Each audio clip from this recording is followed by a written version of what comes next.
Lecture 47 निष्पक्षता और गैर पक्षपात सत्यनिष्ठा की चुनौतियां समस्याएं राजनीतिक क्षेत्र में चुनौतियां जातिवाद एवं वोट बैंक की राजनीति धनबल और बाहुबल का प्रभाव राजनीतिक स्वार्थ और पक्षपात प्रशासनिक एवं सरकारी क्षेत्र में चुनौतियां भ्रष्टाचार और लालफीताशाही नैतिक साहस की कमी पारदर्शिता की कमी सामाजिक और व्यावसायिक क्षेत्र में चुनौतियां नकली और भ्रामक जानकारी व्यावसायिक अनैतिकता, सामाजिक मूल्यों का ह्रास, न्याय और कानून व्यवस्था में चुनौतियां, न्याय प्रक्रिया में विलंब, कानून का दुरुपयोग, सांस्कृतिक चुनौतियां, परंपरागत मान्यताएं एवं रूढ़ियां, सामाजिक स्वीकार्यता एवं नैतिक मूल्यों का ह्रास, कानूनी अनुपालन में सांस्कृतिक बाधाएं, संविधान एवं प्रगतिशील विचारों का प्रभावहीन होना, सामाजिक कुरीतियों जैसे दहेज प्रथा की स्वीकृति, नागरिक उत्तरदायित्व की कमी, आधुनिकता और परंपरा के बीच संघर्ष, समाधान के प्रयास निष्पक्ष और पारदर्शी चुनाव प्रक्रिया, भ्रष्टाचार उन्मूलन के लिए सख्त कानून, नैतिक शिक्षा और ईमानदारी का प्रोत्साहन, मीडिया और नागरिक समाज की भागीदारी, सत्यनिष्ठा के लाभ प्रासंगिकता। सिविल सेवक के लिए सत्यनिष्ठा प्रशासनिक व्यवस्था की रीढ़ होती है। एक सत्यनिष्ठ सिविल सेवक जनता की सेवा को सर्वोच्च प्राथमिकता देता है, जिससे कल्याणकारी राज्य के आदर्शों की प्राप्ति होती है। इससे न केवल वंचित वर्गों का कल्याण और सशक्तिकरण संभव होता है, बल्कि सरकारी संस्थानों की कार्यक्षमता भी बढ़ती है। सत्यनिष्ठ सिविल सेवक रिश्वतखोरी, पक्षपात और अनैतिक गतिविधियों से बचते हैं, जिससे नीतियों के कार्यान्वयन की गुणवत्ता में सुधार आता है। राजनेताओं के लिए राजनीति में सत्यनिष्ठा होने से जनहित सर्वोपरि रहता है और लोक कल्याणकारी नीतियों का निर्माण होता है। जब राजनेता सत्यनिष्ठा होते हैं, तो भ्रष्टाचार, भाई भतीजावाद और परिवारवाद जैसी कुरीतियां समाप्त होती हैं। इससे समाज में सुशासन की स्थापना होती है और लोकतांत्रिक मूल्यों को मजबूती मिलती है। सत्यनिष्ठ राजनेता दीर्घकालिक विकास और जनता के हितों को ध्यान में रखकर निर्णय लेते हैं, जिससे कानूनों की गुणवत्ता बेहतर होती है और प्रशासन में उत्तरदायित्वों की भावना विकसित होती है। नागरिकों के लिए एक समाज की प्रगति का आधार नागरिकों की सत्यनिष्ठा होती है। यदि नागरिक सत्यनिष्ठ होंगे, तो वे अपने कर्तव्यों और अधिकारों के प्रति सजग रहेंगे। इससे बंधुत्व, समानता और सामाजिक न्याय के आदर्श मजबूत होते हैं। सत्यनिष्ठ नागरिक विधि के शासन की अवधारणा को मजबूती प्रदान करते हैं और भ्रष्टाचार, कर चोरी, कर्तव्यों की अनदेखी जैसी समस्याएं कम होती हैं। इसके अतिरिक्त सत्यनिष्ठ नागरिक अंधविश्वास और सामाजिक रूढ़ियों को कमजोर करने में सहायक होते हैं, जिससे समाज में वैज्ञानिक दृष्टिकोण और नैतिक मूल्यों को बढ़ावा मिलता है। पुलिस और न्यायाधीश के लिए पुलिस और न्यायपालिका समाज में कानून व्यवस्था बनाए रखने के महत्वपूर्ण स्तंभ हैं। जब पुलिस सत्यनिष्ठ होगी, तो अपराध नियंत्रण प्रभावी होगा और जनता का पुलिस पर विश्वास बढ़ेगा। सत्यनिष्ठ पुलिस अधिकारी कानून के पालन को सुनिश्चित करते हैं और किसी भी राजनीतिक या बाहरी दबाव से मुक्त होकर कार्य करते हैं। निष्पक्षता निष्पक्षता का अर्थ है किसी भी प्रकार के पूर्वाग्रह, पक्षपात या व्यक्तिगत रुचि से मुक्त होकर तटस्थ और न्याय संगत निर्णय लेना। ये एक नैतिक गुण है जो समानता, पारदर्शिता और निष्कपटता को बढ़ावा देता है। ज्ञातव्य है कि निष्पक्ष व्यक्ति बिना किसी भेदभाव के केवल तर्क और सत्य के आधार पर विचार करता है और निर्णय लेता है। निष्पक्षता के मुख्य तत्व पक्षपात न करना, पूर्वाग्रह रहित होना, तर्कसंगत निर्णय लेना, संबंधों या पहचान के आधार पर निर्णय न लेना, सभी व्यक्तियों को समान समझना, न्याय की भावना बनाए रखना, पक्षपात न करना, किसी व्यक्ति, समूह, जाति, धर्म या वर्ग के प्रति झुकाव न रखना और सबको समान दृष्टि से देखना, पूर्वाग्रह रहित होना, पहले से बनी धारणाओं, व्यक्तिगत मान्यताओं या भावनाओं के आधार पर निर्णय न लेना, तर्कसंगत निर्णय लेना, केवल वैध और तार्किक आधारों पर विचार करना, निजी लाभ या नुकसान से प्रभावित न होना, संबंधों या पहचान के आधार पर निर्णय न लेना, जाति, धर्म, भाषा, लिंग या पारिवारिक संबंधों के आधार पर किसी को प्राथमिकता न देना, सभी व्यक्तियों को समान समझना, सभी मनुष्यों को समान अवसर और अधिकार देना, बिना किसी भेदभाव के, न्याय की भावना बनाए रखना, कानून और नैतिकता के अनुसार कार्य करना, जिससे समाज में विश्वास बना रहे। पूर्वाग्रह रहित निर्णय। पूर्वाग्रह रहित निर्णय का अर्थ है किसी भी प्रकार की जाति, धर्म, सामाजिक पृष्ठभूमि या अन्य व्यक्तिगत कारकों से प्रभावित हुए बिना तर्कसंगत और निष्पक्ष रूप से निर्णय लेना। निष्पक्षता की ये अवधारणा हमारे संविधान में भी निहित है, जहां अनुच्छेद 15(1) और 16(1) के तहत जाति, धर्म, लिंग आदि के आधार पर भेदभाव निषिद्ध किया गया है। यदि किसी निर्णय में बिना प्रमाण या ठोस तर्क के किसी विचार को स्वीकार किया जाता है, तो ये निष्पक्षता का उल्लंघन कहलाएगा। निष्पक्षता का अर्थ है कि केवल तर्कसंगत और प्रमाण आधारित निष्कर्षों पर पहुंचना, न कि व्यक्तिगत धारणाओं या पूर्वाग्रहों के आधार पर निर्णय लेना। निष्पक्षता का सही रूप यही है कि सभी मानवों को समान माना जाए। धर्म, लिंग, जाति या राष्ट्रीयता के आधार पर कोई भेदभाव न किया जाए तथा सभी निर्णय परीक्षण, निरीक्षण और परिणामों के आधार पर लिए जाएं। इस प्रकार निष्पक्षता ही वास्तविक न्याय का आधार बनती है। गैर तरफदारी। राजनीतिक दल और राजनीतिक विचारधारा के प्रति तटस्थ रहना ही गैर तरफदारी का मूल्य है। इस मूल्य के अंतर्गत निम्नलिखित घटक या अवयव शामिल होते हैं। सिविल सेवक को किसी राजनीतिक दल के प्रति निष्ठावान नहीं होना चाहिए। सिविल सेवक का किसी राजनीतिक विचारधारा के प्रति झुकाव या समर्पण नहीं होना चाहिए। सिविल सेवकों को अनामिका के सिद्धांत का पालन करना चाहिए। सिविल सेवक को सत्तारूढ़ दल और विपक्षी दल सदस्यों के साथ समान व्यवहार करना चाहिए। सिविल सेवक को सत्तारूढ़ दल और सरकार में अंतर करना चाहिए और उसे सरकार से निर्देश या आदेश लेना चाहिए, सत्तारूढ़ दल के पदाधिकारियों से नहीं। सिविल सेवक को सरकार के ही निर्णय को मानना चाहिए, जो कि विधिक प्रक्रिया के उचित पालन से लिए गए हैं, और ऐसे निर्णय को स्वीकार नहीं करना चाहिए जिनमें विधि की सम्यक प्रक्रिया का पालन नहीं किया गया हो। सिविल सेवक को पद पर रहते हुए किसी राजनीतिक या दलीय गतिविधि में लिप्त नहीं होना चाहिए। अतः उपर्युक्त घटक मिलकर गैर तरफदारी के मूल्य का निर्माण करते हैं। प्रश्न 1। निष्पक्षता की स्थापना कैसे की जा सकती है? 2। निष्पक्षता के समक्ष चुनौतियां क्या हैं? समझाइए। 3। इन चुनौतियों का समाधान कैसे किया जा सकता है? 4। निष्पक्षता के लाभ एवं इसकी प्रासंगिकता क्या है? 5।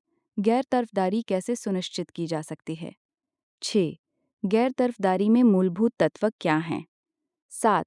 गैर तरफदारी को कैसे मजबूत किया जा सकता है? 8।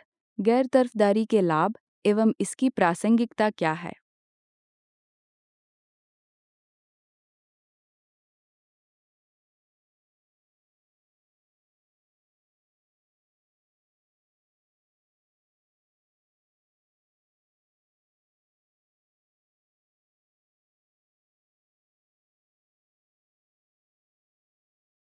लेक्चर 550 थर्कस्कामी, सहिष्णुता और सहानुभूति, निष्पक्षता का विकासा, व्यापक हित और व्यक्तिगत हित का समायोजना। जब नीति निर्माण और निर्णय प्रक्रिया में व्यापक जनहित को प्राथमिकता दी जाएगी, तो इससे व्यक्तिगत स्वार्थों की अति सीमित भूमिका रह जाएगी, जिससे निष्पक्षता सुदृढ़ होगी। व्यापक पहचान और संकीर्ण पहचानों का समायोजना। जाति, धर्म, भाषा आदि संकीर्ण पहचानों के बजाय नागरिकता, मानवता और संवैधानिक मूल्यों जैसी व्यापक पहचानों को महत्व देने निष्पक्ष व्यवहार को बढ़ावा मिलेगा। श्रेणीक्रम और उच्च निम्न अंतर का समापन। समाज में सामाजिक एवं आर्थिक असमानता को दूर करके समान अवसर उपलब्ध कराने से सभी नागरिकों के साथ निष्पक्ष व्यवहार सुनिश्चित हो सकेगा।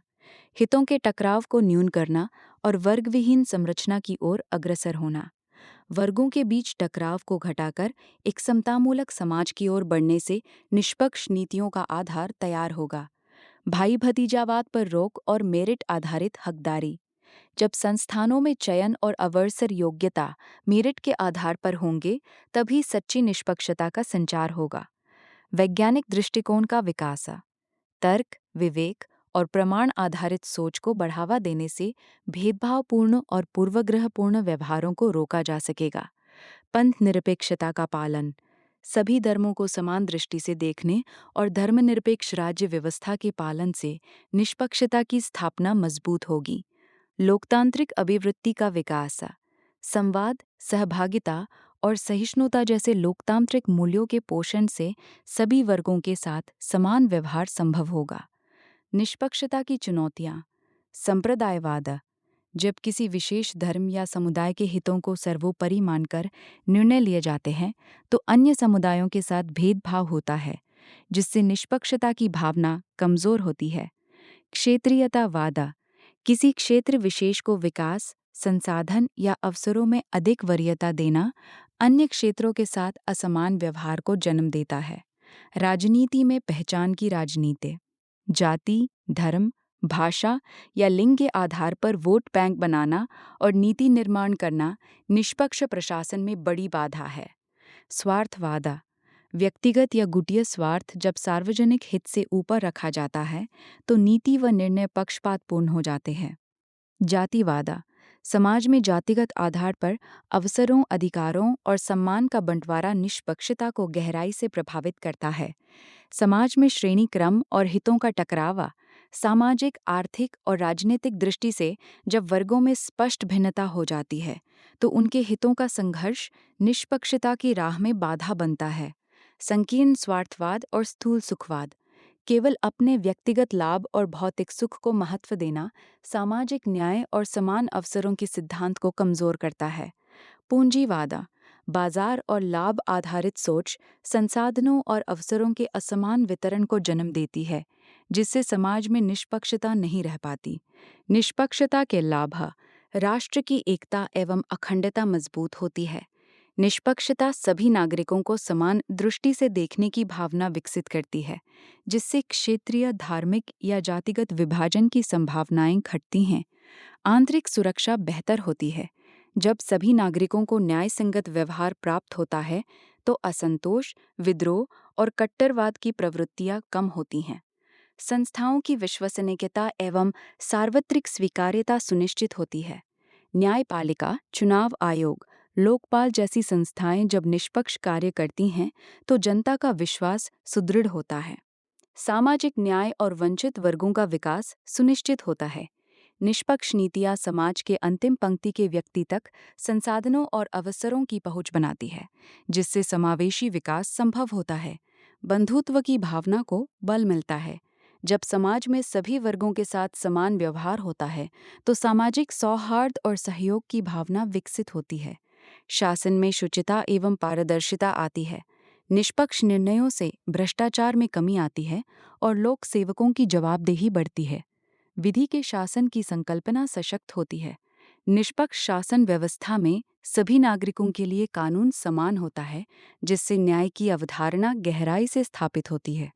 राजनीतिक शुचिता सुनिश्चित होती है। निष्पक्षता जब राजनीतिक निर्णयों में परिलक्षित होती है, तो परिवारवाद, पक्षपात और जातिवादी राजनीति जैसे विकार समाप्त होते हैं। गैर तरफदारी के लाभ, विधि के शासन की पुष्टि होती है। राजनीतिक तटस्थता बनी रहती है। प्रशासन में पारदर्शिता और विश्वसनीयता बढ़ती है। भाई भतीजावाद और पक्षपात पर रोक लगती है। संवैधानिक मूल्यों की रक्षा सुनिश्चित होती है। योग्यता आधारित चयन को बढ़ावा मिलता है। सामाजिक न्याय और समावेशी विकास को बल मिलता है।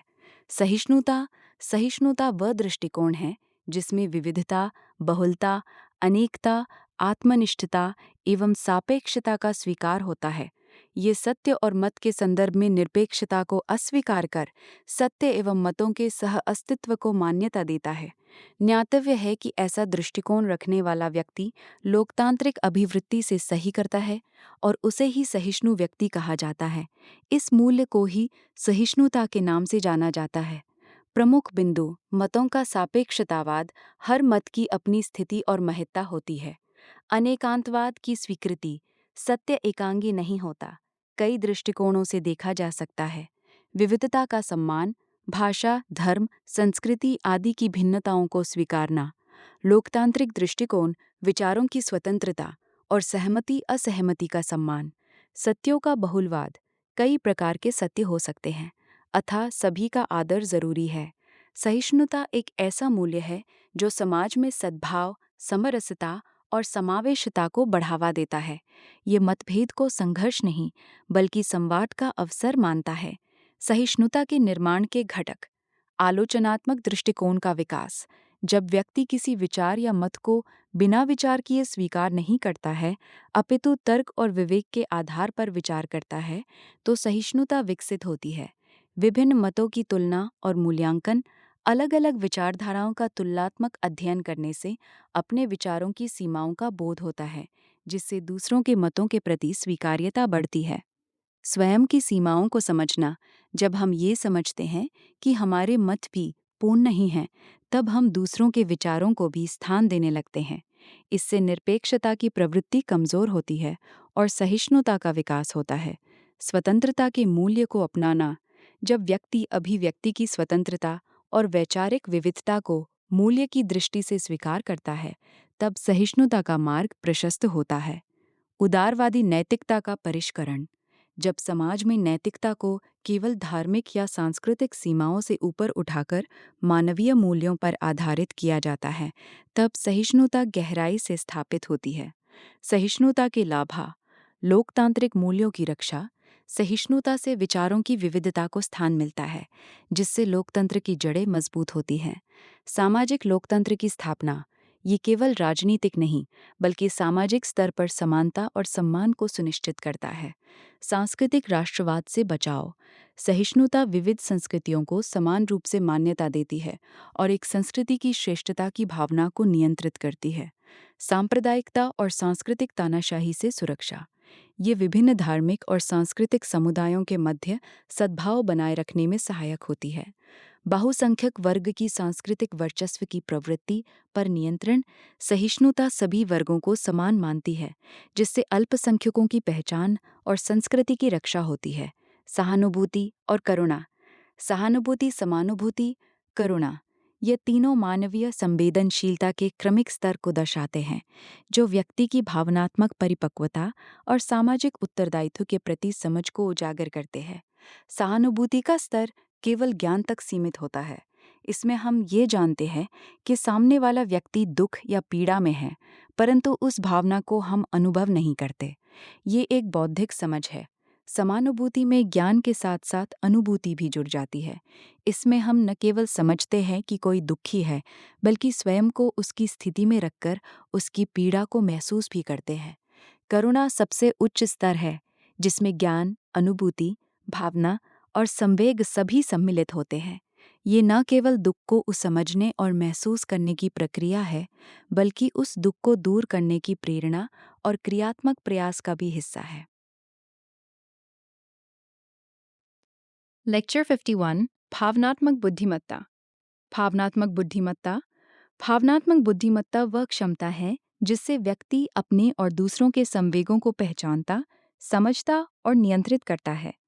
ये व्यक्तिगत विकास, सामाजिक संबंधों और नैतिक निर्णय लेने में महत्वपूर्ण भूमिका निभाती है। इस अवधारणा को लोकप्रिय रूप से डेनियल गोलमैन ने प्रस्तुत किया था। ये योग्यता पारंपरिक बुद्धिमत्ता आईक्यू की तुलना में व्यक्ति की व्यावहारिक सफलता के लिए अधिक महत्वपूर्ण मानी जाती है। भावनात्मक बुद्धिमत्ता के घटक डेनियल गोलमैन के अनुसार: आत्म जागरूकता: ये अपनी भावनाओं को पहचानने और समझने की क्षमता है। इससे व्यक्ति ये जान पाता है कि वो किस परिस्थिति में क्या महसूस कर रहा है और क्यों। आत्मनियंत्रण, नियमन: ये अपनी भावनाओं को नियंत्रित करने और उन्हें संतुलित ढंग से व्यक्त करने की क्षमता है। इससे व्यक्ति अनावश्यक प्रतिक्रिया देने से बचता है। स्वप्रेरणा: यह स्वयं को प्रेरित रखने और अपने लक्ष्यों की ओर निरंतर अग्रसर रहने की शक्ति है, चाहे परिस्थितियां कितनी भी कठिन क्यों न हो। समानुभूति: यह दूसरों की भावनाओं को समझने और उनके दृष्टिकोण से सोचने की योग्यता है। ये सामाजिक संबंधों को मजबूत बनाती है। सामाजिक कौशल: भावनात्मक रूप से बुद्धिमान लोग अन्य लोगों के साथ विश्वास कायम कर सकते हैं और जिन लोगों से मिलते हैं उनसे शीघ्र ही सम्मान प्राप्त कर लेते हैं। आत्मजागरूकता, सेल्फ अवेयरनेस: आत्मजागरूकता वह मानसिक अवस्था है जिसमें व्यक्ति अपने संवेगों, विचारों और कार्यों को पहचानता, समझता और उनका विश्लेषण करता है। ये भावनात्मक बुद्धिमत्ता का सबसे महत्वपूर्ण घटक है क्योंकि ये व्यक्तिगत विकास, नैतिकता और निर्णय लेने की क्षमाशील के बारे में प्रभावित करता है। संवेगों की पहचान और आत्म जागरूकता का प्रभाव। व्यक्ति अपने संवेगों को पहचानकर अपनी मानसिक स्थिति को नियंत्रित कर सकता है। ये बौद्धिकता, नैतिकता और संवेगों की समझ को मजबूत करता है। व्यक्ति अपने सकारात्मक और नकारात्मक संवेगों को समझकर उनका सही उपयोग कर सकता है। उदाहरण, यदि कोई व्यक्ति किसी निर्णय के समय बहुत क्रोधित है, तो वह आत्म जागरूक होकर पहले अपने क्रोध को नियंत्रित कर सकता है और फिर तर्कसंगत निर्णय ले सकता है। यदि कोई शिक्षक आत्म जागरूक है, तो वो अपने विद्यार्थियों की ज़रूरतों को बेहतर तरीके से समझ पाएगा। आत्म जागरूकता और व्यक्तित्व के तीन प्रमुख पहलू। आई, बौद्धिकता और आत्म जागरूकता।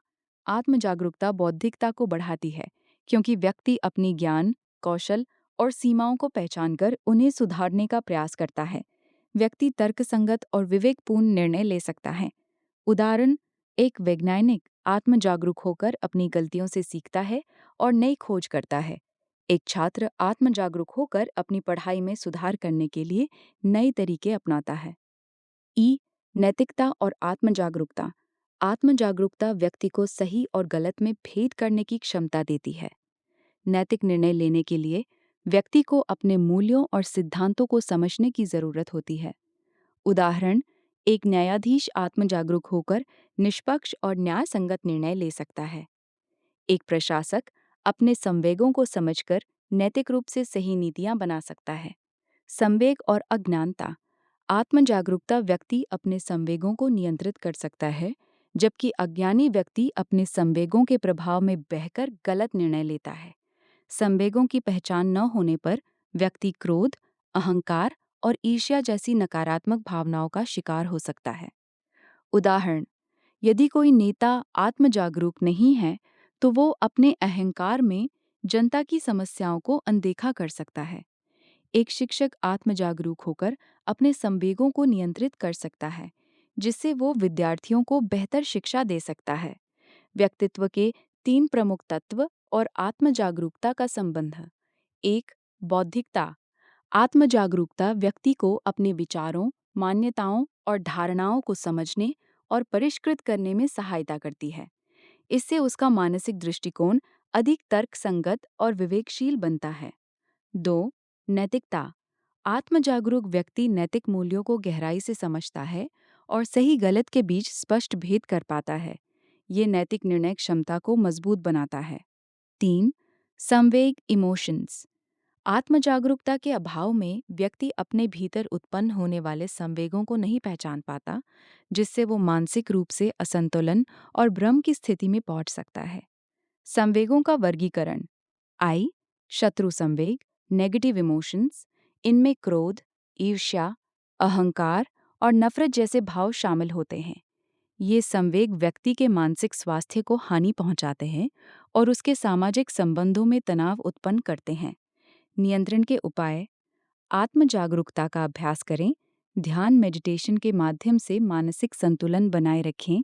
नकारात्मक विचारों की जगह सकारात्मक सोच अपनाएं। ई, मित्र संवेग, पॉजिटिव इमोशंस।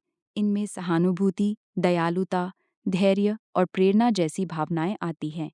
ये व्यक्ति के भीतर मानसिक शांति बनाए रखती हैं और समाज में सौहार्द और सहयोग को बढ़ावा देती हैं। विकास के उपाय। आत्म जागरूकता को जीवन का हिस्सा बनाएं। योग और ध्यान के माध्यम से मन और शरीर को संतुलित करें। सकारात्मक संवाद और प्रेरणादायक विचारों को अपनाएं। आत्म प्रबंधन वह क्षमता है जिससे व्यक्ति अपने संवेगों, विचारों और व्यवहार को नियंत्रित करता, उन्हें सही दिशा में उपयोग करता है। ये भावनात्मक बुद्धिमत्ता का एक अत्यंत महत्वपूर्ण घटक है जो व्यक्ति को आत्मसंयम, अनुशासन और मानसिक संतुलन बनाए रखने में सहायता करता है। आत्म प्रबंधन के दो मुख्य घटक। एक, नकारात्मक संवेगों को नियंत्रित करना, नियमित करना एवं कमजोर बनाना। नकारात्मक संवेग व्यक्ति के मानसिक स्वास्थ्य, कार्यकुशलता और सामाजिक संबंधों पर विपरीत प्रभाव डालते हैं। यदि इन्हें समय पर नियंत्रित नहीं किया जाए, तो ये व्यक्ति के निर्णय, संबंधों और आत्मविकास में बाधा उत्पन्न करते हैं। 2. सकारात्मक संवेगों का सुदृढ़ीकरण। सकारात्मक संवेग आत्मविश्वास, मानसिक संतुलन और कार्यकुशलता को बढ़ाते हैं। आत्म प्रबंधन व्यक्ति को इन संवेगों को मजबूत करने और उनके प्रभाव को अधिकतम करने में मदद करता है। लेक्चर 50 भावनात्मक बुद्धिमत्ता भाग 0 आत्मनियंत्रण। आत्मनियंत्रण अपने संवेगों, भावनाओं और व्यवहार को नियंत्रित करने की क्षमता है। ये सकारात्मक निर्णय, संयम और दीर्घकालिक सफलता की दिशा में सहायक होता है। ये एक ऐसा गुण है जो व्यक्ति को धैर्य, संतुलन और संबंधों में स्थिरता प्रदान करता है। आत्मनियंत्रण से व्यक्ति आवेगपूर्ण निर्णयों से बचता है और दीर्घकालिक लक्ष्यों पर केंद्रित रहता है। आत्मनियंत्रण और नकारात्मक संगति। आत्मनियंत्रण की कमी के कारण व्यक्ति दूसरों के व्यवहार और विचारों से आसानी से प्रभावित हो सकता है। यदि व्यक्ति नकारात्मक संगति जैसे बुरा साथ, असंवेदनशील वातावरण जैसे असंबंध में है, तो उसका आत्मनियंत्रण और भी कमजोर हो जाता है। ऐसे में व्यक्ति अपनी मूल संवेदनशीलता और विवेक को खोकर गलत निर्णय या आचरण कर सकता है। आत्मनियंत्रण और संवेदनशीलता का संबंध था। आत्मनियंत्रण से व्यक्ति अपनी भावनाओं को समझने और उन पर सोच समझकर प्रतिक्रिया देने में सक्षम होता है। ये उसकी संवेदनशीलता को स्थायित्व देता है, अर्थात वो भावनात्मक रूप से असंतुलित नहीं होता। जब आत्मनियंत्रण और संवेदनशीलता दोनों संतुलित हों, तब व्यक्ति किसी भी संकट या चुनौती में भी शांति और बुद्धिमानी से निर्णय ले सकता है। केस से स्टडी। आत्मनियंत्रण की कमी। एक व्यक्ति शिक्षक है और उसकी पत्नी गृहिणी है। दोनों ने प्रेम विवाह किया। पति में आत्मनियंत्रण का अभाव है। वो जल्दी गुस्सा हो जाता है और आवेग में प्रतिक्रिया देता है। वो पत्नी को समय नहीं देता और उसकी बातों को गंभीरता से नहीं लेता। पत्नी भावनात्मक रूप से परिपक्व है, लेकिन पति की असंवेदनशीलता उसे आहत करती है। समय के साथ पत्नी को अपने निर्णय, प्रेम विवाह पर संदेह होने लगता है। रिश्ते में संवादहीनता और मानसिक दूरी बढ़ जाती है।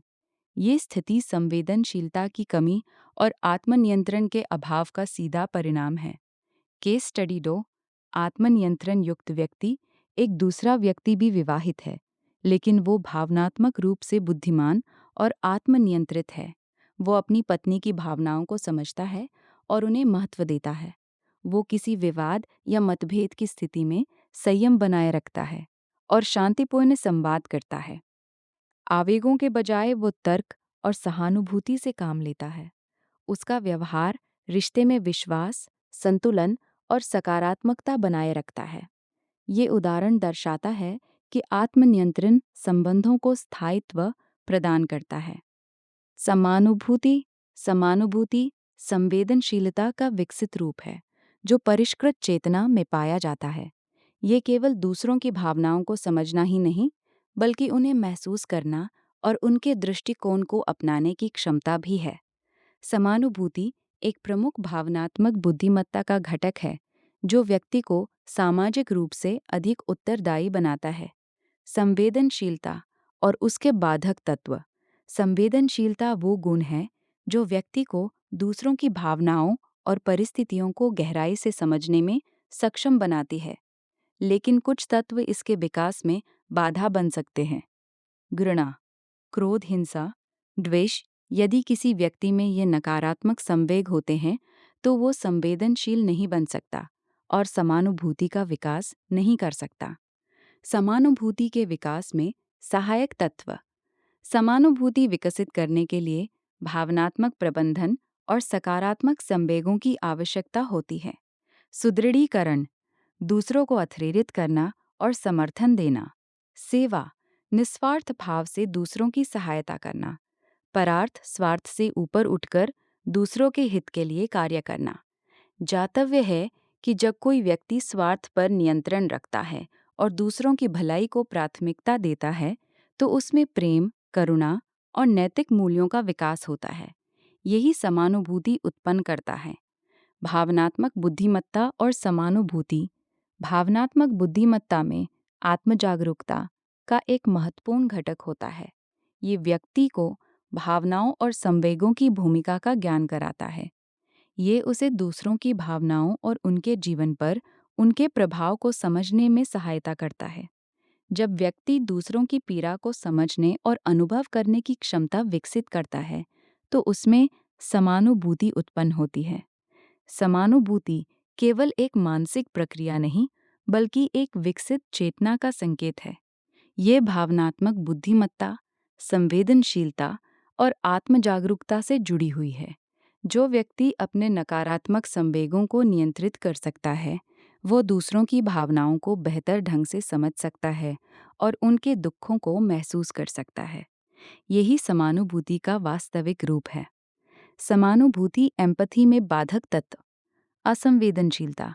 जब व्यक्ति दूसरों की पीड़ा, भावनाओं या परिस्थितियों को अनुभव करने में रुचि नहीं रखता, तो उसकी समानुभूति क्षीण हो जाती है। नकारात्मक संवेग जैसे क्रोध, घृणा, ईर्ष्या आदि भावनाएं व्यक्ति को दूसरों की भावनाओं को समझने से रोकती है और उसके व्यवहार को कठोर बना देती हैं। अत्यधिक स्वार्थ भाव। जब व्यक्ति केवल अपने लाभ, इच्छाओं और हितों को महत्व देता है, तो वो दूसरों के दृष्टिकोण या अनुभव को महसूस करने में असफल होता है। भावनात्मक बुद्धिमत्ता की कमी। जिन व्यक्तियों में आत्म जागरूकता और आत्म प्रबंधन का अभाव होता है, वे न केवल अपनी भावनाओं को नियंत्रित करने में विफल होते हैं, बल्कि दूसरों के भाव भी नहीं समझ पाते। स्वप्रेरणा। स्वप्रेरणा वह आंतरिक शक्ति है जो किसी व्यक्ति को अपने लक्ष्यों को प्राप्त करने, कठिनाइयों का सामना करने और आत्मविकास की ओर बढ़ने के लिए प्रेरित करती है। ये बाहरी कारकों पर निर्भर नहीं होती, बल्कि व्यक्ति की आंतरिक इच्छा, संकल्प और मानसिक स्थिति से उत्पन्न होती है। स्वप्रेरणा की विशेषताएं व आवश्यकताएं। लक्ष्य की स्पष्टता। स्वप्रेरित व्यक्ति को अपने उद्देश्य और दिशा का स्पष्ट ज्ञान होता है। आत्मनियंत्रण। वो अपने संवेगों और इच्छाओं पर नियंत्रण रखते हुए दीर्घकालिक लक्ष्यों पर केंद्रित रहता है। आत्मजागरूकता। अपनी क्षमताओं, सीमाओं और आवश्यक सुधारों की सटीक समझ रखता है। सकारात्मक दृष्टिकोण। विफलताओं को अवसर के रूप में देखता है और उनसे सीख लेकर आगे बढ़ता है। आत्मिक संतोष व आनंद। स्वप्रेरित व्यक्ति को कार्य की पूर्णता और प्रगति से आंतरिक खुशी प्राप्त होती है, जो उसे निरंतर प्रेरित करती है। कठिन परिस्थितियों में भी सक्रियता। जब अन्य लोग थककर रुक जाते हैं, तब स्वप्रेरित व्यक्ति अपनी ऊर्जा और उत्साह बनाए रखता है। प्रेरणा के स्रोत घटका। प्रेरणा मुख्य रूप से 3 प्रमुख घटकों से जुड़ी होती है। परिणाम। जब किसी कार्य के सकारात्मक परिणाम प्राप्त होते हैं, तो व्यक्ति की प्रेरणा बढ़ती है। उदाहरण, परीक्षा में अच्छे अंक प्राप्त करने पर आगे और बेहतर प्रदर्शन करने की प्रेरणा मिलती है। संबंध। मजबूत और सकारात्मक संबंध व्यक्ति को प्रेरित करते हैं। यदि व्यक्ति अपने परिवार, मित्रों या समाज से भावनात्मक जुड़ाव महसूस करता है, तो उसे प्रेरणा मिलती है। उदाहरण, माता-पिता का समर्थन बच्चे को कठिन मेहनत करने के लिए प्रेरित कर सकता है। खुशी। जब व्यक्ति किसी कार्य में आनंद महसूस करता है, तो वो उसे निरंतर करने के लिए प्रेरित होता है। आंतरिक संतुष्टि और रुचि प्रेरणा के मजबूत कारक होते हैं। उदाहरण, कोई व्यक्ति संगीत बजाने या चित्रकला करने में आनंद महसूस करता है, तो वो इसे और अधिक विकसित करने के लिए प्रेरित होता है। प्रेरणा में बाधाएं। प्रेरणा को बाधित करने वाले प्रमुख कारक निम्नलिखित हैं।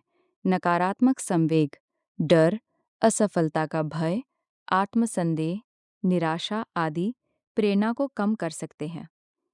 समाधान। भावनात्मक बुद्धिमत्ता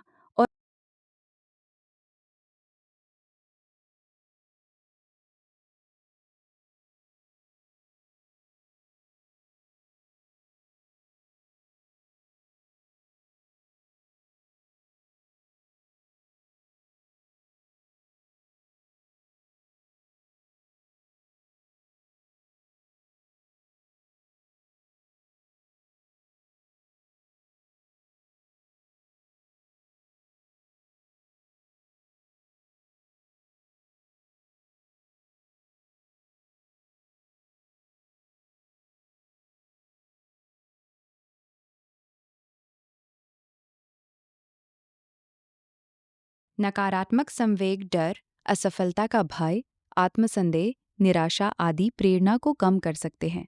समाधान: भावनात्मक बुद्धिमत्ता और आत्म जागरूकता के माध्यम से इन भावनाओं को नियंत्रित किया जा सकता है। संबंधों में अस्थायित्व: यदि व्यक्ति के संबंध अस्थिर या तनावपूर्ण होते हैं, तो इससे उसका आत्मविश्वास और प्रेरणा प्रभावित होती है। समाधान: सकारात्मक और सहयोगी संबंधों को बनाए रखने से प्रेरणा को पुनः स्थापित किया जा सकता है। व्यक्तित्व से प्रतिकूल चयन: यदि कोई व्यक्ति अपने व्यक्तित्व के अनुरूप कार्य नहीं कर रहा है, तो उसमें प्रेरणा की कमी हो सकती है। उदाहरण: यदि कोई व्यक्ति रचनात्मक कार्यों में रुचि रखता है, लेकिन उसे तकनीकी कार्य करना पड़ रहा है, तो वो प्रेरित नहीं रहेगा। समाधान: अपनी रुचि और क्षमताओं के अनुसार सही कार्य का चयन करना। स्वप्रेरणा व्यक्ति की आंतरिक शक्ति है जो उसे किसी लक्ष्य को प्राप्त करने के लिए प्रेरित करती है। सकारात्मक परिणाम, मजबूत संबंध और कार्य में आनंद प्रेरणा को बढ़ाते हैं, जबकि नकारात्मक संवेग, अस्थिर संबंध और प्रतिकूल कार्य चयन प्रेरणा को बाधित कर सकते हैं। भावनात्मक बुद्धिमत्ता और आत्म जागरूकता के माध्यम से व्यक्ति अपनी प्रेरणा को बनाए रख सकता है और अपने लक्ष्यों की ओर निरंतर बढ़ सकता है। भावनात्मक बुद्धिमत्ता में स्वप्रेरणा आंतरिक रूप से उत्पन्न होने वाली प्रेरणा है, जो कार्य के प्रति निष्ठा और समर्पण को बढ़ाती है। ये बाहरी पुरस्कार या दंड की बजाय आत्म जागरूकता और लक्ष्य प्रेरित दृष्टिकोण पर आधारित होती है। व्यक्ति कार्य करते समय उत्पन्न होने वाले विभिन्न संवेगों की पहचान करता है और उनका सकारात्मक प्रबंधन करता है। नकारात्मक संवेगों जैसे क्रोध, निराशा को नियंत्रित करता है और सकारात्मक संवेगों जैसे आशा, उत्साह को सुदृढ़ करता है। सकारात्मक संवेगों से मानसिक स्थिति सुदृढ़ होती है और निर्णय क्षमता बढ़ती है। स्व प्रेरणा से सामाजिक संबंधों में मधुरता और सामूहिक प्रयासों में समरसता आती है। ये आत्मनियंत्रण, आत्म जागरूकता और समानुभूति के साथ मिलकर व्यक्ति की भावनात्मक बुद्धिमत्ता को सशक्त बनाती है। भावनात्मक बुद्धिमत्ता व्यक्ति को मानसिक संतुलन, सामाजिक सफलता और दीर्घकालिक उपलब्धियों की ओर अग्रसर करती है। लेक्चर 51 भावनात्मक बुद्धिमत्ता भाग 3 और पिछले वर्ष के प्रश्न। भावनात्मक बुद्धिमत्ता ईआई का अनुप्रयोग। भावनात्मक बुद्धिमत्ता, मानव भलाई, संस्थागत सुधार। दुनिया की बेहतरी, मानव की भलाई में भावनात्मक बुद्धिमत्ता का योगदान। संस्था की बेहतरी में भावनात्मक बुद्धिमत्ता का योगदान। दुनिया की बेहतरी में भावनात्मक बुद्धिमत्ता की भूमिका। मानव की भलाई का आशय घटक। मानव की भलाई का आशय है मानव का चारित्रिक और नैतिक विकास, जैसे कि मानव में सत्यनिष्ठा, निष्पक्षता और सेवा भाव जैसे मूल्यों का विकास, अथवा मानव में अंतरात्मा का विकास। ये मानव के सर्वांगीण विकास को सुनिश्चित करता है। इसके अंतर्गत मानव के जीवन में पीड़ा की मात्रा को कम करना और आनंद की मात्रा को बढ़ाना, सफलता की भावना को प्रोत्साहित करना तथा मानवीय संबंधों की प्रगाढ़ता को सुदृढ़ करना शामिल है। संस्था की भलाई, बेहतरी का आशय। संस्था की भलाई का आशय संस्थाओं की नैतिक समस्याओं जैसे पद के दुरुपयोग, भ्रष्टाचार और कामचोरी की समस्याओं का समाधान करना है। इसके साथ ही ये संस्थाओं के मूल्यों का सुदृढ़ीकरण भी करता है, जिसमें पारदर्शिता, जवाबदेही जैसे मूल्यों को मजबूत करना, टीम वर्क को बढ़ावा देना तथा लोगों में प्रेरणा का संचार शामिल है। दुनिया की भलाई, बेहतरी का आशय। दुनिया की भलाई का आशय वैश्विक स्तर पर उत्पन्न समस्याओं का समाधान करना है, जैसे पर्यावरणीय संकट का समाधान, आतंकवाद एवं वैश्विक हिंसा को रोकना तथा लैंगिक यौन अपराधों की रोकथाम करना। साथ ही इसका उद्देश्य सामाजिक न्याय, मानववाद और वंचित वर्गों के सशक्तिकरण जैसे लक्ष्यों की प्राप्ति करना भी है। मानव की भलाई में भावनात्मक बुद्धिमत्ता का योगदान। मानवीय चरित्र की बेहतरी भावनात्मक बुद्धिमत्ता से कैसे होगी? मानवीय चरित्र की बेहतरी भावनात्मक बुद्धिमत्ता के माध्यम से इस प्रकार संभव है कि ये व्यक्ति को अपनी भावनाओं को समझने, नियंत्रित करने और दूसरों की भावनाओं के प्रति संवेदनशील बनने में सक्षम बनाती है।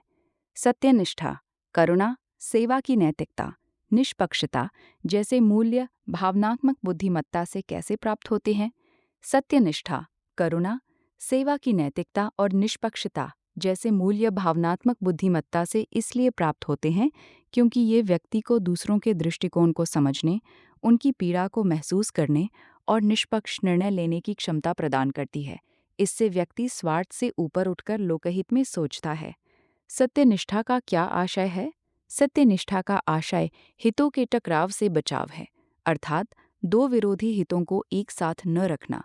विशेष रूप से लोकहित से टकराव रखने वाला स्वहित रखना सत्यनिष्ठा के विपरीत है। सत्यनिष्ठा में बाधा सद्जीवन की संकीर्ण, स्थूलवादी अथवा उपभोक्तावादी अवधारणा के कारण स्वार्थवाद और लालच की चेतना उत्पन्न हो रही है, जिसके परिणाम स्वरूप लोकहित के विपरीत स्वहित की प्रवृत्ति प्रबल होती जा रही है। ये प्रवृत्ति व्यक्ति को नैतिक मूल्यों से विचलित करती है और सत्यनिष्ठा में बाधा उत्पन्न करती है। जब व्यक्ति में जातिवाद, संप्रदायवाद, भाई भतीजावाद जैसी चेतनाओं का विकास होता है, तो वो लोकहित के लिए निष्पक्ष रूप से कार्य नहीं कर पाता। ऐसी स्थिति में वो संवैधानिक आदर्शों और विधियों के प्रति अटूट निष्ठा नहीं रखता, बल्कि उसकी निष्ठा अपने धर्म, जाति अथवा समुदाय के प्रति अधिक होती है। ये स्थिति सत्यनिष्ठा के मूल स्वरूप के विरुद्ध होती है। भावनात्मक बुद्धिमत्ता की भूमिका। भावनात्मक बुद्धिमत्ता व्यक्ति में जाति, धर्म जैसी बुराइयों को कैसे कमजोर करती है?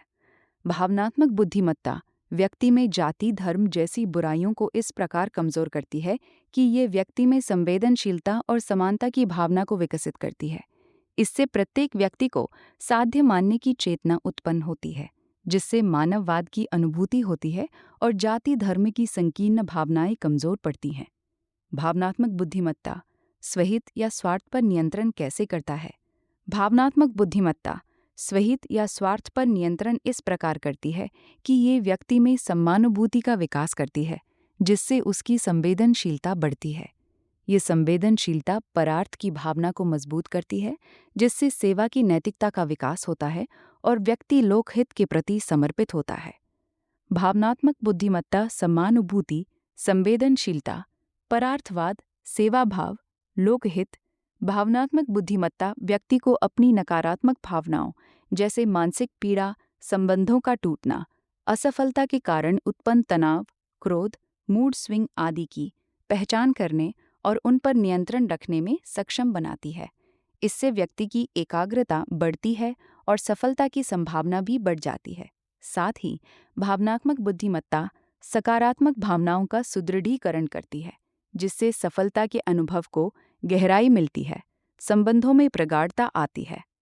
अंततः भावनात्मक बुद्धिमत्ता चेतना का परिष्करण करती है, जिससे व्यक्ति को मानसिक सुख की प्राप्ति होती है। भावनात्मक बुद्धिमत्ता से दुनिया की नैतिक समस्याओं का समाधान। आतंकवाद। आतंकवाद का प्रमुख कारण कट्टरता है। भावनात्मक बुद्धिमत्ता व्यक्ति में सहिष्णुता, करुणा, समानुभूति और समानता के मूल्यों का विकास करती है, जिससे वो दूसरों के दृष्टिकोण को समझता है और हिंसा की प्रवृत्तियों से दूर रहता है। यौन हिंसा। यौन हिंसा का कारण पितृसत्तात्मक चेतना, स्त्रियों का वस्तुकरण तथा उन्हें उपभोग की वस्तु के रूप में देखना है। ये स्थूल सुखवादी नैतिकता और स्त्रियों को साधन मानने की मानसिकता से उत्पन्न होती है। भावनात्मक बुद्धिमत्ता व्यक्ति में समानता, संवेदनशीलता और मानवीय गरिमा के प्रति सम्मान की भावना विकसित करती है। इससे स्त्रियों के प्रति दृष्टिकोण में सकारात्मक परिवर्तन आता है और यौन हिंसा जैसी प्रवृत्तियों पर नियंत्रण संभव होता है। आतंकवाद का समाधान। भावनात्मक बुद्धिमत्ता के माध्यम से आतंकवाद जैसी गंभीर समस्या का समाधान संभव है, क्योंकि भावनात्मक बुद्धिमत्ता से क्रोध जैसे नकारात्मक संवेग का प्रबंधन संभव होता है, जिससे व्यक्ति उग्र और हिंसक प्रवृत्तियों से बचता है। भावनात्मक बुद्धिमत्ता से दूसरों की भावनाओं की समझ विकसित होती है, जिससे व्यक्ति निर्णय लेते समय केवल तर्क नहीं, बल्कि भावनात्मक पहलुओं को भी ध्यान में रखता है। भावनात्मक बुद्धिमत्ता अलग अलग दृष्टिकोणों से जुड़ी भावनाओं को सुनने और स्वीकार करने की लोकतांत्रिक अभिव्यक्ति को जन्म देती है, जिससे सहिष्णुता के मूल्य का विकास होता है। भावनात्मक बुद्धिमत्ता समानता के भाव को बढ़ावा देती है, जिससे व्यक्ति दूसरों के मत को समान मानता है और सांस्कृतिक एवं वैचारिक विविधता का सम्मान करता है। इसके साथ ही भावनात्मक बुद्धिमत्ता से समानुभूति, सेवाभाव और करुणा जैसे भावों का विकास होता है, जो हिंसात्मक प्रवृत्तियों पर नियंत्रण स्थापित करने में सहायक होते हैं। लेक्चर 52 शासन में निष्ठा और मामले के अध्ययन। शासन में शुचिता यूनिट सेठा। शुचिता क्या है? शासन में शुचिता का महत्व। वर्तमान में शासन में शुचिता की स्थिति। शासन में शुचिता कमजोर क्यों है? शासन में शुचिता को सुदृढ़ बनाने के उपाय। टॉपिक शासन में शुचिता यूनिट सेठा। शुचिता क्या होती है? शासन में शुचिता हो क्या? शासन में शुचिता कमजोर क्यों है? शुचिता को शासन में सुदृढ़ बनाने के उपाय क्या है? शुचिता प्रोबिटी क्या है?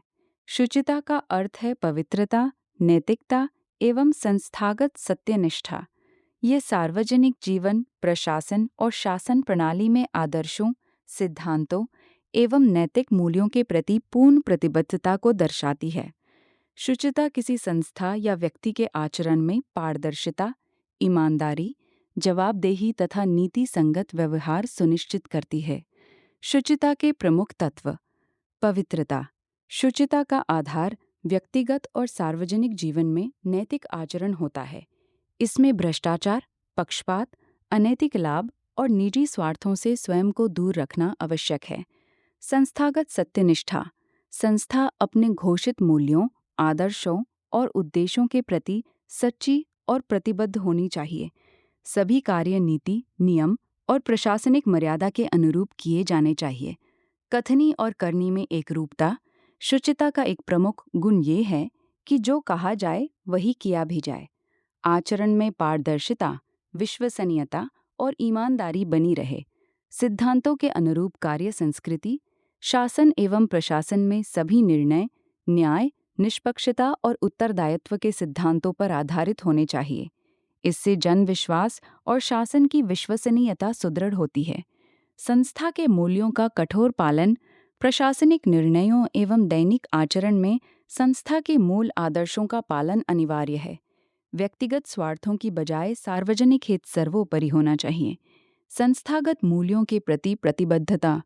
संस्था के उद्देश्यों, नियमों और मर्यादाओं के पालन हेतु पूर्ण निष्ठा आवश्यक है।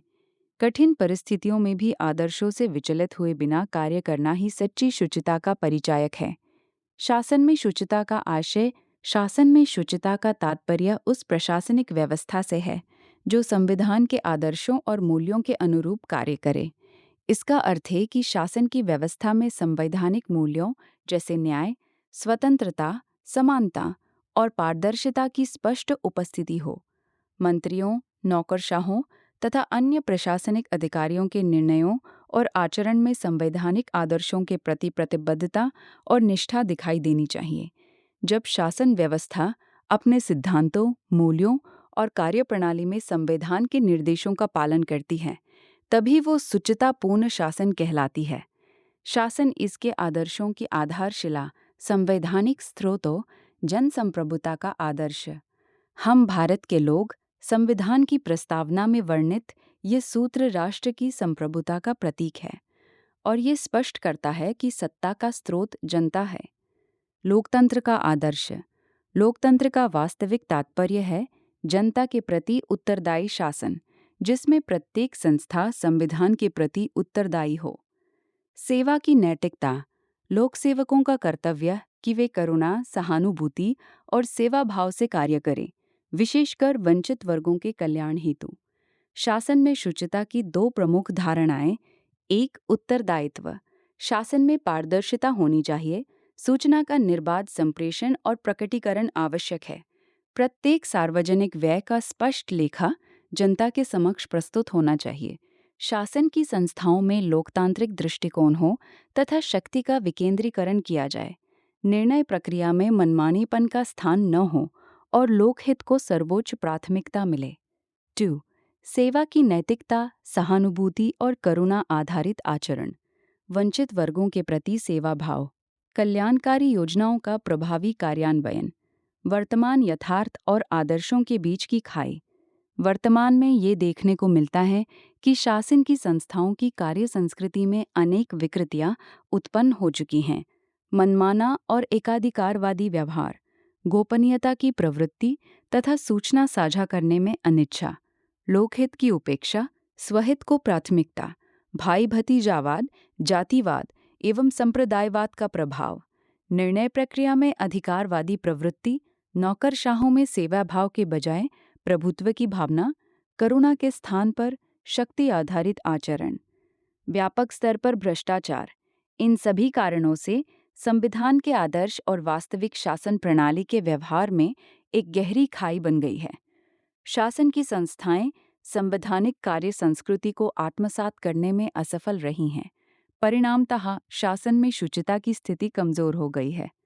शासन में शुचिता के अभाव के कारण नौकरशाहों का सेवक भाव की अपेक्षा स्वामी भाव से कार्य करना, सत्ता और पद के मोह में प्रशासनिक अधिकारी जनसेवा की भावना को दरकिनार कर देते हैं। जनता द्वारा लोक सेवकों को सेवक के रूप में न देखना। समाज में ये धारणा बन गई है कि अधिकारी सर्वे सर्वा हैं, जिससे उनकी जवाबदेही कमजोर हो गई है। मंत्रियों एवं अधिकारियों द्वारा मनमाने निर्णय लेना, पारदर्शी और सहभागी शासन की अपेक्षा निर्णय एकतरफा रूप से लिए जाते हैं। भ्रष्टाचार का संस्थागत रूप लेना, लालच, जवाबदेही की कमी और दंडहीनता ने भ्रष्टाचार को बढ़ावा दिया है। पारदर्शिता की कमी, सूचना के अधिकार की अवहेलना, दस्तावेजों की गोपनीयता और प्रक्रियाओं में अपारदर्शिता शासन को अपूर्ण बनाती है। भाग 2, case study case study case study की मांग। केस स्टडी से क्या मूल्यांकन होता है? केस स्टडी हल करने की प्रक्रिया क्या है? किसी केस स्टडी को लेकर किसी प्रक्रिया के आधार पर उसे हल करना, केस स्टडी में क्या लिखना होता है और इसमें किन किन बातों का मूल्यांकन किया जाता है? केस स्टडी हल करना। केस स्टडी किसी नैतिक दुविधा को आधार बनाकर तैयार की गई एक परिस्थिति आधारित समस्या होती है, जिसमें एक व्यक्ति, अधिकारी, सामान्य नागरिक को विकल्पों में से नैतिक और विवेकपूर्ण निर्णय लेना होता है। इसका उद्देश्य उम्मीदवार की नैतिक निर्णय क्षमता, व्यक्तित्व और प्रशासनिक अभिवृत्ति का आकलन करना होता है। इसमें ये परखा जाता है कि उम्मीदवार उस दुविधा का समाधान नैतिक सिद्धांतों और लोकहित के आधार पर कैसे करता है। मूल्यांकन के प्रमुख घटक। सत्यनिष्ठा का मूल्यांकन उम्मीदवार का सत्य के प्रति आग्रह और मूल्य आधारित निर्णय लेने की क्षमता। क्या वो समझौता करने से इनकार करने का नैतिक साहस रखता है? क्या उसके निर्णयों में संगतता है? हितों का टकराव नहीं होना। क्या उम्मीदवार स्वहित और लोकहित के बीच स्पष्ट अंतर करता है? क्या वह अपने निर्णयों में लोकहित को प्राथमिकता देता है? नैतिक सिद्धांतों एवं मूल्यों का ज्ञान क्या उसे न्याय, कर्तव्य, करुणा, पारदर्शिता, उत्तरदायित्व जैसे मूलभूत नैतिक सिद्धांतों का ज्ञान है? क्या वह इन्हें व्यवहार में लागू करने में सक्षम है?